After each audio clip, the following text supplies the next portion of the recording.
नमस्कार। सीधी बात खास मुलाकात में आज हम रूबरू कराते हैं आपको बिंद की एक ऐसी महान शख्सियत से जिन्हें हम बिंद का कोहिनूर कहें तो ये अतिशयोक्ति नहीं होगी। आपने सुना होगा, देखा होगा 2011-12 में महुआ चैनल में एक सुर संग्राम सीरियल आता था जिसके आप विजेता रहे हैं। आप जान ही गए होंगे, पहचान ही गए होंगे कि हम किन शख्सियत से आपको रूबरू कराते हैं।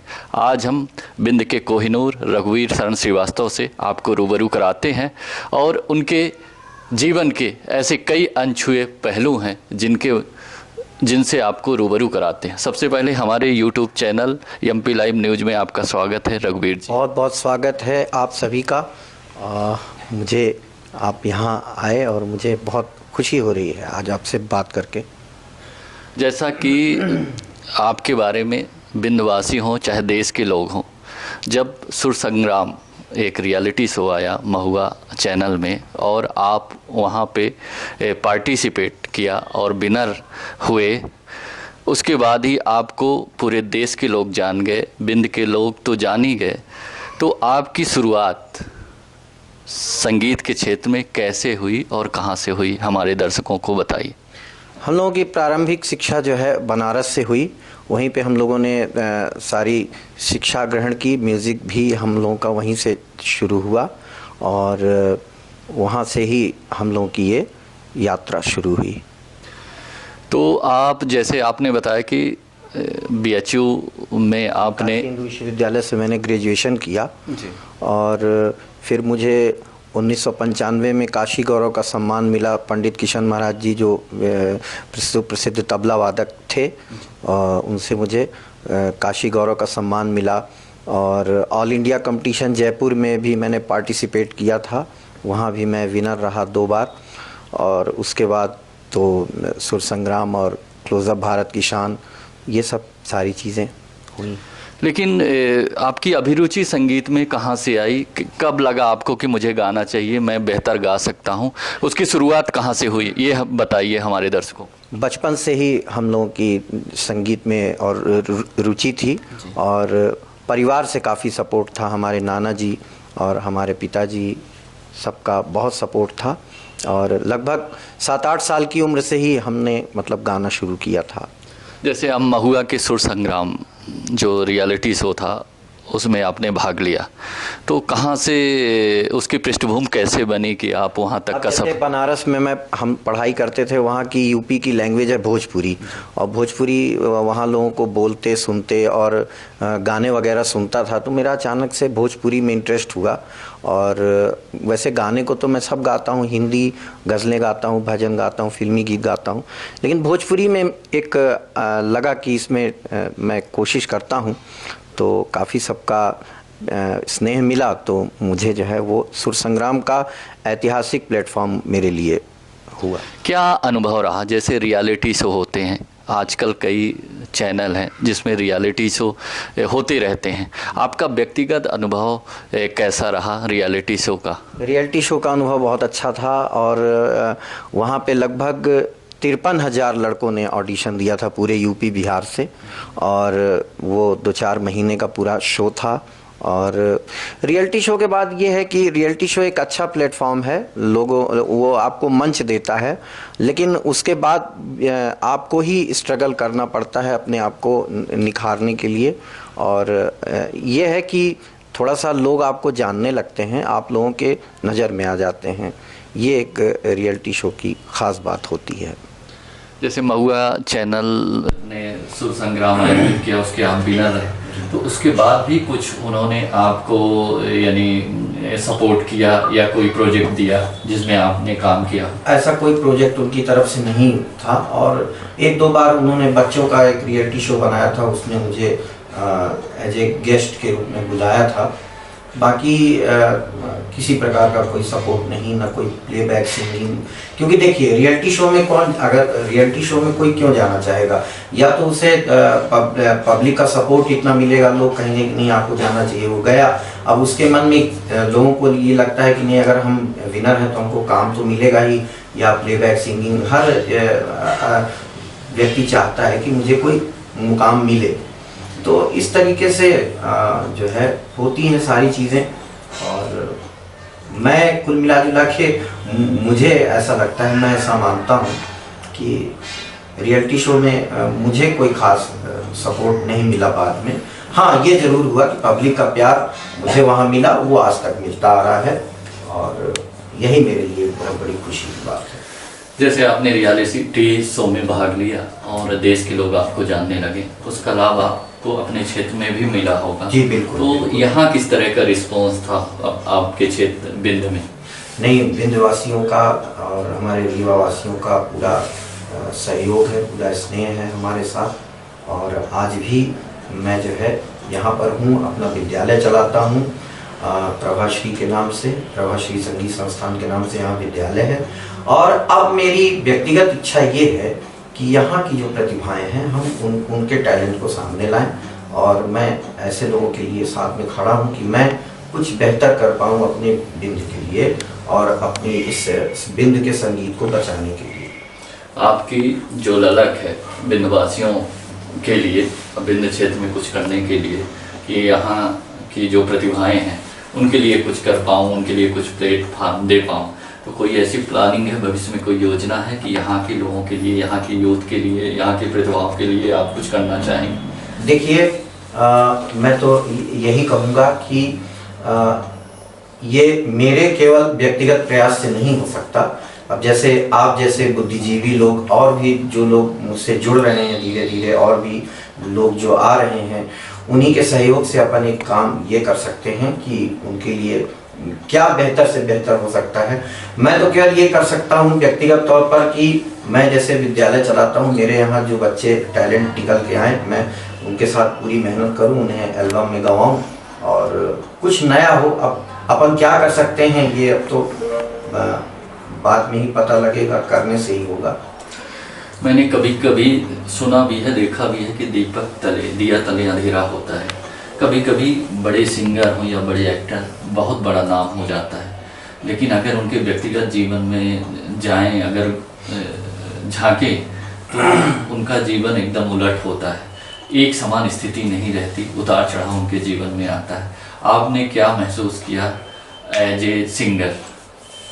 देखिए, सुर संग्राम से पहले मैं एक दो बार इंडियन आइडल के शो में भी गया, और मैंने एक दो राउंड निकाला भी, और मुझे ये समझ में आया कि बहुत ग्लैमर है, बहुत भीड़ भाड़ है, और चूँकि अब जिसके अंदर टैलेंट है, जो प्रतिभा है, तो उसके पीछे वो भागा जा रहा है, एकदम उसको लग रहा है कि मैं किसी भी तरीके से इसको अचीव करूं।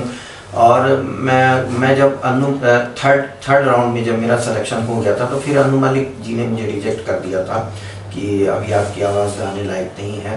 तो अक्सर मैं यही सोचता था कि ऐसा मेरे साथ कब होगा कि मैं जो है लोग मुझे जानेंगे, या लोग मुझे कहते थे कि आपको भी टीवी में दिखना चाहिए, आपको भी आना चाहिए। तो मैंने कहा अच्छा ठीक है, जब जैसा होगा तो फिर देखा जाएगा।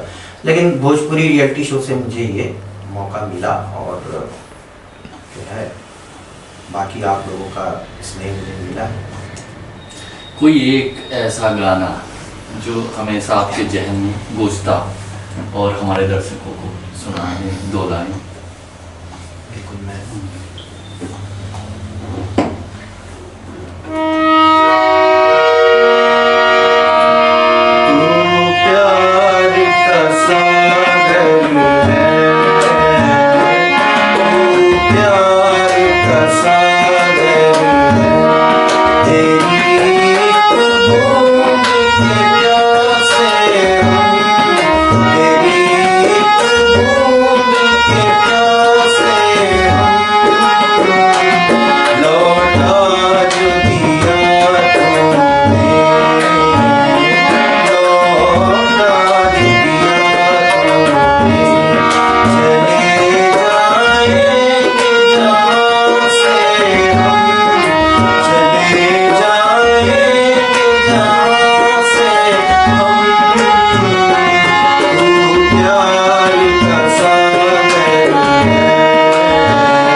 बहुत अच्छा, बहुत प्यारा गाना आपने सुनाया।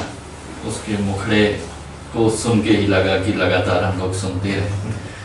दूसरी चीज़ क्या है कि कभी कभी जैसे आप अपने आप को और अच्छे से प्रमोट कर पाएँ, कभी यानी ऐसी चीज़ कोई आड़े आई हो, आर्थिक रूप से कहीं अक्षमता आपको महसूस हुआ हो, क्या आपको अभी तक कोई ढंग का स्पॉन्सर या सहयोग मिला अपने लोगों से?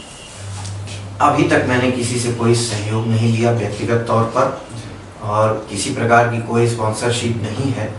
लेकिन मेरी ये इच्छा है कि ये प्रभाश्री संगीत संस्थान को मैं आने वाले समय में इसको मैं एक चैरिटेबल ट्रस्ट के रूप में देखना चाहता हूँ कि ये एक एनजीओ टाइप का मैं इसे खड़ा कर पाऊँ, और वो जो है पूरा संगीत के प्रति और ऐसे कलाकारों के प्रति समर्पित रहेगा जिनके लिए कोई जिनके जो है किसी प्रकार से अपने आप को दिक्कत में अगर महसूस करते हैं, तो ये प्रभाश्री संगीत संस्थान उनका पूरा सपोर्ट कर पाए, ऐसी मेरी भविष्य की प्लानिंग है।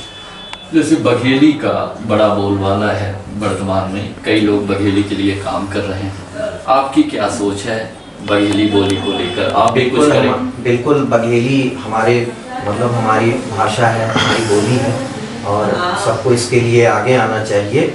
और जितने भी हमारी पारंपरिक लोक धुनें हैं, इनको अब तो काफ़ी मंचों पर बघेली गाई जाती है। पारंपरिक जो फंक्शन वगैरह होते हैं, पारंपरिक गीतों की डिमांड होती है, और ये अच्छा है, बघेली के प्रति लोगों की जागरूकता है। और मैं चाहता हूँ कि बघेली में कुछ ऐसी चीज़ें, संस्कार पर गीतों का एक ऐसा एल्बम आए, और बघेली में भी हम कुछ ऐसा कंपटीशन वगैरह प्लान करें, बघेली गीतों को लाएं और बेहतर से बेहतर काम करने की कोशिश। अगर हम बात करें बघेली बोली के पुनरोदय की, कि अगर फिर से बघेली प्रचलन में लाई जाए, कंपटीशन कराए जाए, और जैसे हमने बोला कि लोक संगीत के माध्यम से, फोक के माध्यम से जो हमारे यहाँ गीत गाए जाते हैं शादियों में और व्रतबंध में, या जो भी हमारे पारंपरिक कल्चरल एक्टिविटीज़ होती हैं, उसमें बघेली का पहले गायन होता था, तो फिर से उस तरह से उसकी उपस्थिति हो हर जगह। अगर कोई बघेली में आपको ऑफर करता है गाने के लिए, तो क्या आप गा पाएँ? बिल्कुल गाऊंगा, बिल्कुल। ये मेरा सौभाग्य होगा कि मुझे अगर बघेली सिंगिंग का मौका मिलता है, कुछ ऐसी बात होती है, तो मैं उसमें जो भी मेरा सहयोग हो सकेगा मैं करूंगा। और ये मेरे लिए एक नई बात होगी कि अभी तक मैं हिंदी गाया, भोजपुरी गाया, हल्का फुल्का पंजाबी वगैरह भी कुछ गा लेता हूँ, तो बघेली गीत गाऊंगा तो मुझे अच्छा लगेगा। अभी तक आपने कोई बघेली गाना गाया हो, लिखा हो, कुछ है ऐसा? लिखा तो नहीं है मैंने, बस ये जो अपने लोकगीत वगैरह हैं उन्हीं को कभी कभी मतलब अपनी रुचि के हिसाब से गा लिया करता हूँ। 2 लाइन अगर सुना पाए कोई भी मुखड़ा। मैं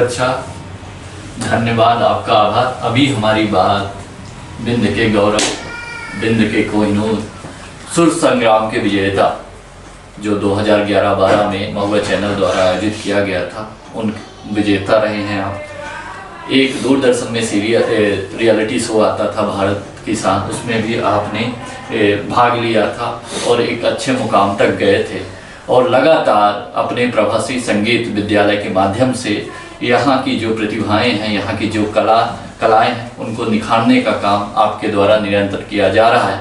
अब भविष्य में इनकी योजना है कि प्रभाश्री संगीत के माध्यम से एक चैरिटेबल ट्रस्ट का रूप देकर यहाँ के लोगों की सेवा संगीत के माध्यम से किया जाए। इसके लिए वो संकल्पित है। दूसरी चीज़ उन्होंने ये कहा कि अगर मुझे बघेली में काम करने का अवसर मिलता है तो मैं निश्चित ही बघेली के लिए हमेशा तैयार हूँ और बघेली की पुनरोदय को लेकर हमेशा प्रेरित भी रहता हूँ, क्योंकि ये हमारी भाषा है, बोली है, तो उसमें अगर हम बेहतर कर पाएँ तो हमारे लिए इससे अच्छी बात क्या हो सकती है। आगे भी हम आपसे रूबरू कराते रहेंगे, आपके अपडेट्स आपको देते रहेंगे। तब तक के लिए धन्यवाद। जय हिंद।